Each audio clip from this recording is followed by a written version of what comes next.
Obrigado, meu irmão. Uma boa noite a todos, os meus irmãos e irmãs. Agradeço sempre o convite que a casa faz para eu estar aqui. É uma satisfação, é um prazer. Já, como disse o nosso irmão, um amigo da casa. Venho de vez em quando, roda de conversa, alguma palestra quando podemos.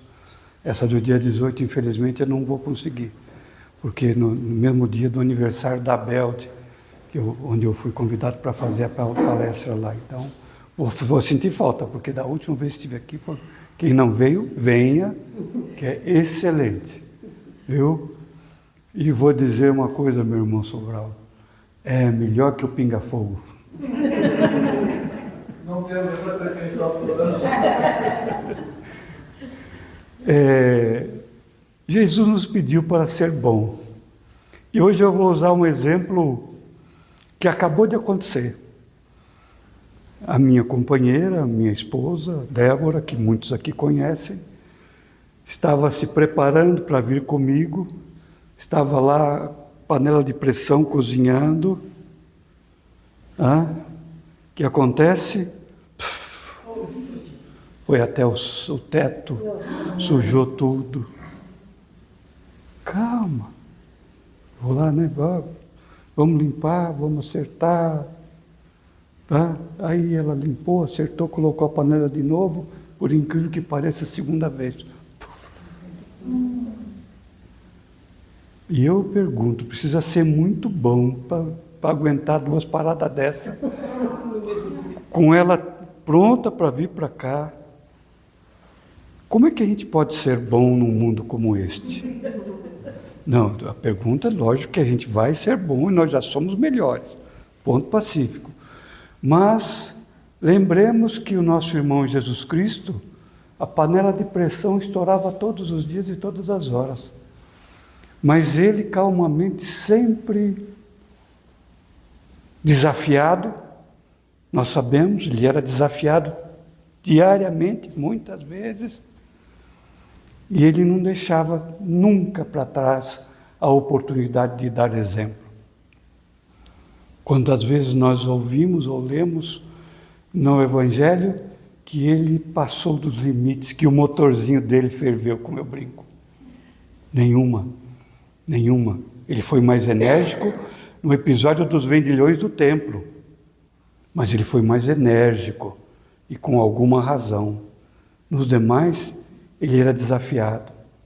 Vocês se lembram o que aconteceu naquele episódio da mulher adúltera? Que apresentaram a ele a mulher adúltera, não vou contar a história inteira, que todos conhecemos. E perguntam para ele, já que era hábito naquela época apedrejar, o que se deveria fazer?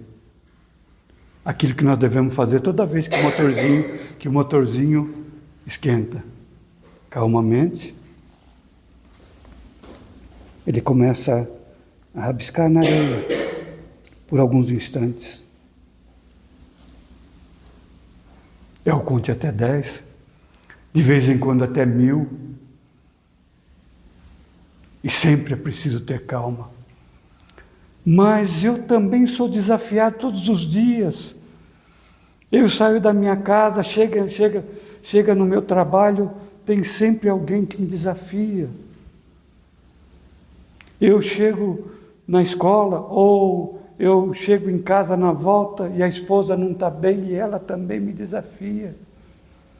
Nossa, como é que eu resolvo isso?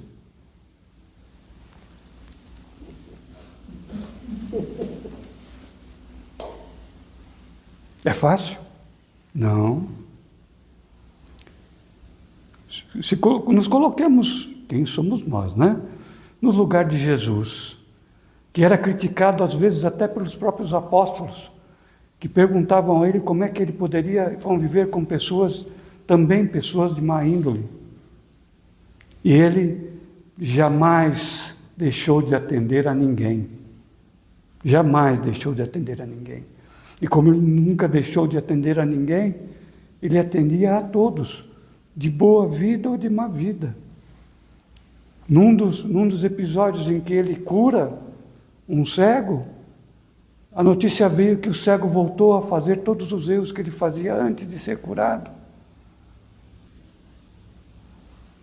Perguntam a ele, está vendo? Olha o que aconteceu. O que ele responde? Eu dei a ele a oportunidade. A oportunidade foi dada. Aproveitar a oportunidade depende de quem? De nós. Vejam, quando um corredor começa a treinar, a primeira coisa que um bom treinador diz a ele, que ele não tem que competir com todos os outros. Ele tem que competir inicialmente com ele mesmo. E que se ele melhorar o tempo dele na corrida, fatalmente vai chegar um momento que ele vai passar à frente de um monte de gente. Pode ser até que venha a ser um campeão, mas isso é o mais importante? Não, na vida o mais importante é eu ser melhor hoje do que eu fui ontem, e amanhã do que eu sou hoje. E o corredor, ele não sai correndo. Lembra-se daquele episódio do menino, e que vocês já ouviram falar?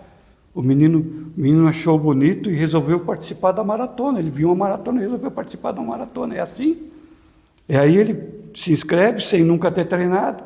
O que aconteceu? Desastre. Teve que ser atendido pelos médicos. A gente tem que se preparar. Na corrida da vida, nós temos que nos preparar todos os dias, em todos os momentos. Não há um segundo em que a gente não tenha que ter que tomar cuidado. E quando a gente pede a Deus que a gente seja manso, que a gente seja bom, que a gente seja dócil, ser dócil não, doce, desculpem, doce. O que a espiritualidade faz conosco? Nos dá desafios para que a gente teste. Mas o que é ser doce? O que é ser bom? É alguma coisa que não é, vejam, ser bom e não ser bonzinho. Bonzinho é aquele que aceita tudo. Vocês já imaginaram, e há muitas pessoas, infelizmente, assim, a pessoa se casa e para fazer a outra feliz ela se anula. Muitas vezes ela corre o risco de não ser feliz porque ela se anulou, e nem sempre ela vai fazer o outro feliz, porque a felicidade depende de quem? De nós. E num casamento eu cedo um pouquinho, o outro cede um pouquinho, e a gente conversa, de vez em quando.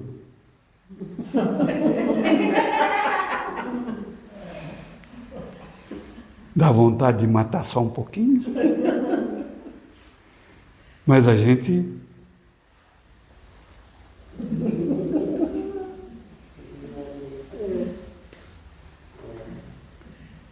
e se não fizer isso, eu tenho um exemplo, e depois eu ouvindo palestras aí, vi uns dois parecidos com o meu. Andando em São Paulo há anos atrás com a minha filha, estou marginal do Tietê, de beleza, lá, né? Nós vínhamos para aqui, para Bragança Paulista, aliás, para Atibaia, na casa da minha ex-esposa, ia levar ela para lá. E aí, no caminho, uma fechadinha. Eu abro o vidro, desse jeito mesmo, eu abro o vidro, e a minha filha diz: pai, você vai xingar? E eu respondi: estou com vontade. Estou com vontade. E ela me deu uma das lições que nós precisamos aprender sempre. E se for uma das pessoas para os quais o senhor fez palestra? E se for uma das pessoas para os quais o senhor deu aula? E aí ela brincou: e se ele for fofoqueiro? eu estaria no mato sem cachorro. Corria o risco de perder parte daquilo que eu construí enquanto pessoa, enquanto exemplo que eu procuro ser. E é assim, é desse jeito. Nós somos desafiados até por gente que a gente não conhece. Estamos aí andando, de repente alguém dá um esbarrão. Se eu estou naqueles dias que a cabeça está quente, se eu não tiver cuidado, é capaz de eu ficar bravo. Vamos lembrar o exemplo? A casa está fazendo um trabalho, com certeza, muito bom, dos livros de André Luiz. André Luiz, né, meu irmão Sobral? André Luiz, vamos lembrar o exemplo de André Luiz. Médico, que, orgulhoso de ser médico, extrapolava em algumas coisas enquanto comportamento, todos nós, vocês conhecem isso. Aí ele desencarna achando, sou médico. Primeiro, que ele não vai direto lá para os andares mais de cima, ele vai para um umbral. Até que ele resolve, que ele percebe que ele tem que aprender. A melhor coisa que ele pode fazer é aprender. E lembrar que tudo aquilo que ele estava passando foi culpa de quem? Dele mesmo. Aí ele acha que ele vai, quando ele chega lá nos andares mais de cima, ele acha que ele já vai ser médico. Vai ser auxiliar de enfermagem. Como é que a gente pode ser bom? Seguindo exemplos, ouvindo. Uma das coisas que nós precisamos fazer é instruir. Amai-vos e instruí-vos. Que está num dos capítulos, se eu não me engano, capítulo 6 do Evangelho segundo o Espiritismo. Como é que eu posso me preparar para as coisas se eu não ler, se eu não estudar bastante?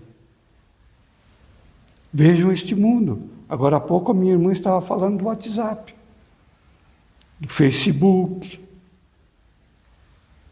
Se a gente não tomar cuidado, a gente entra em brigas homéricas no Facebook.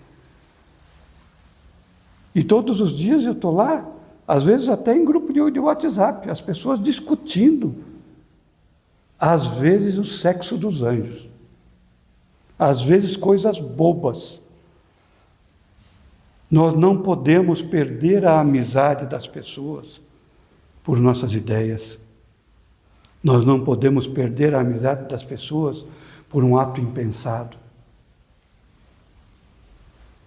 Se a minha ideia, e nós estamos num momento de escolhas, hein? Não vou falar de política não, mas estamos começando um momento de escolhas. Se a minha ideia divide o grupo que eu tenho, eu preciso tomar cuidado. Eu posso até estar muito certo, mas eu preciso tomar cuidado. Porque se eu tenho um grupo bom, faço parte de um grupo bom, e eu tento fazer quase que a inquisição para impor as minhas ideias, e divido esse grupo, o que eu estou fazendo? Eu estou perdendo um grupo, eu estou perdendo pessoas. Ah, mas a minha ideia é a melhor do mundo. Nós somos inquisidores? Nós vamos obrigar as pessoas de goela abaixo ouvir as nossas ideias e seguir os nossos pensamentos? Precisamos lembrar que cada um está num patamar diferente. Talvez a minha ideia possa ser muito boa, mas não para aquele momento, para aquele instante, para aquele grupo. Talvez mais tarde, amadurecida a ideia. Mas para isso é preciso ter muita calma. Aliás, no centro espírita isso quase não acontece. Eu não conheço nenhum centro espírita que não tenha uma discussãozinha. A minha ideia é essa, a minha é outra ideia. Eu não estou falando porque aconteceu aqui. Estou falando porque isso acontece em todos os centros, em todos os grupos, em todas as boas famílias e nas más também.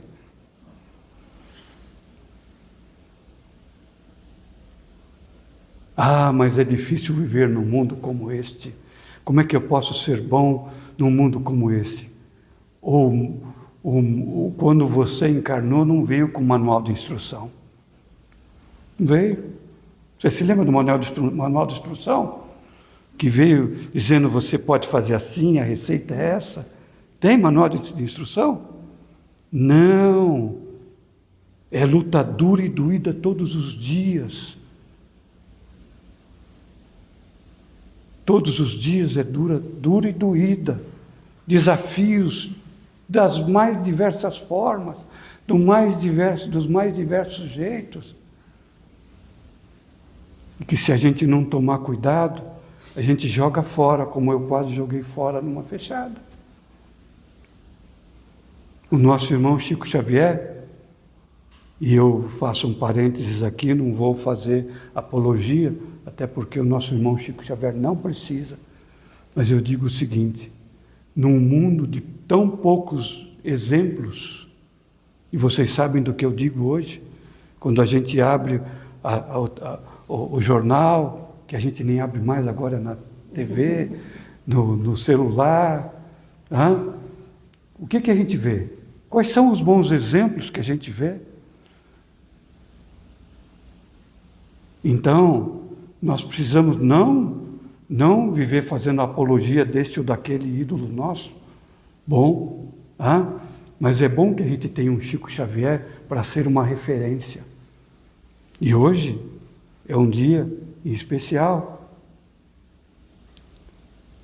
E eu lembro aqui, e propositadamente, eu fui buscar uma pequena história do Chico, onde ele recebe uma carta, e eu acho que muitos conhecem a pequena história, ele recebe uma carta colocando ele abaixo. Que ele era um engodo, que ele não era médio coisa nenhuma, que as obras dele eram tudo ficção, que aquilo não existia, colocando ele abaixo de cachorro. E as pessoas que estavam à volta disseram assim, mas Chico, você não vai responder? E Chico, vou.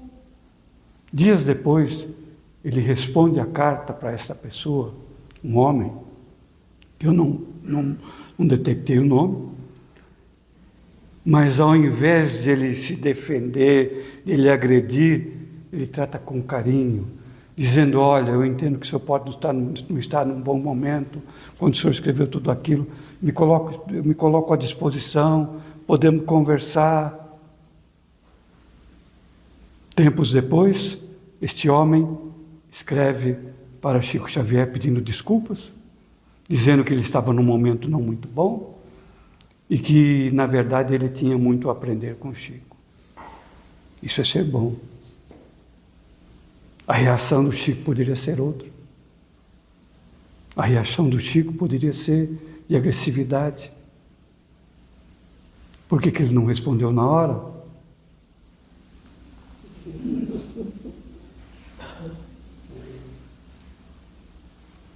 Eu preciso pensar. Eu dou uma batida na rua. Se eu sair agressivo, aliás, eu pergunto, quem é o doente espiritual se eu sair agressivo? Por mais que eu não seja o culpado da batida. E nós deparamos, nós espíritas, que temos que ter mais calma do que os outros, porque o ser bom, o ter calma, o não encolerizar, ele vai contra o espiritismo, contra a caridade, contra os bons hábitos cristãos. E nós não podemos fazer isso. É duro ter que ser exemplo? Com o tempo a gente aprende que não é tão duro assim. Quando Jesus nos falou para dar a outra face, num mundo como hoje, grande parte das pessoas diz assim, mas como? Como aconteceu com Jesus? Que muita gente não entendia o ser bom dele, aquela fala calma, aquela fala tranquila, orientando, cuidando, mostrando, curando. Não entendia. Hoje, uma pessoa muito boazinha, muito educada, se ela não tomar cuidado, ela é dominada. Então, ser doce, não significa ser passivo.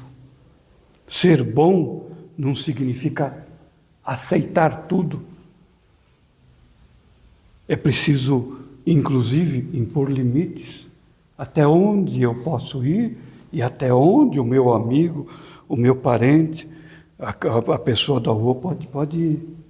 Isso não significa agressividade. Eu posso fazer tudo isso sem dar um tapa, sem erguer a voz, simplesmente mostrando com calma. Se a pessoa não estiver preparada, dá um tempo, mais tarde, converse depois. E é preciso sempre essa tranquilidade. E existe a última história que eu vou contar para vocês hoje, que é uma história que vai bem de encontro com aquilo que nós estamos conversando hoje. O menino, um jovem, era bastante agressivo. Agressivo demais o tempo inteiro. Ele julgava-se certo o tempo inteiro. E aí ele procura o pai e diz: mas o que eu posso fazer, meu pai? Aquela coisa, né? Se Deus me fez assim, quem fez assim foi ele. E o pai diz assim: caipirão, meu filho, faça o seguinte, todas as vezes que você encolerizar, está vendo aquele mourão que eu acabei de cerca, que eu acabei de pintar? Vai lá e pregue um prego. E aí, dezenas de pregos depois, o menino percebe que aquilo não estava dando certo. E aí, ele resolve mudar. Ele resolve ter mais calma, ele resolve ficar mais tranquilo. E aí ele vai procurar o pai novamente, das tantas vezes que procura, e o pai diz a ele: que bom, meu filho, você foi bem. Agora faça assim, todas as vezes que alguém te desafiar e que você conseguir se manter em equilíbrio, vai lá e tire um prego. Até que chega um momento em que ele tira todos. E o pai chama e diz assim: está vendo, meu filho? Viu só? Você foi muito bem. Só que veja, os sinais do prego continuam ali. As pessoas são assim também. Quando você faz alguma coisa, quando você passa dos limites, quando você se encoleriza, você está manchando também as pessoas que estão à sua volta. Você está colocando marcas nessas pessoas e que você não pode fazer isso.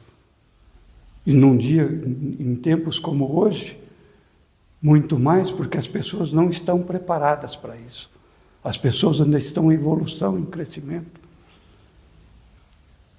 E é por isso que a gente precisa tomar cuidado.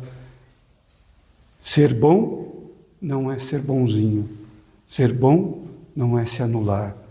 Existe um ditado bastante antigo, caipira também, que diz que a cana é doce, mas é dura. E ser bom é difícil, porque ser bom exige sempre muitas e muitas atitudes, muito e muito cuidado. De vez em quando, parar para pensar. E digo para vocês, vale a pena se espelhar no nosso irmão maior, Jesus Cristo, quando a gente exasperar.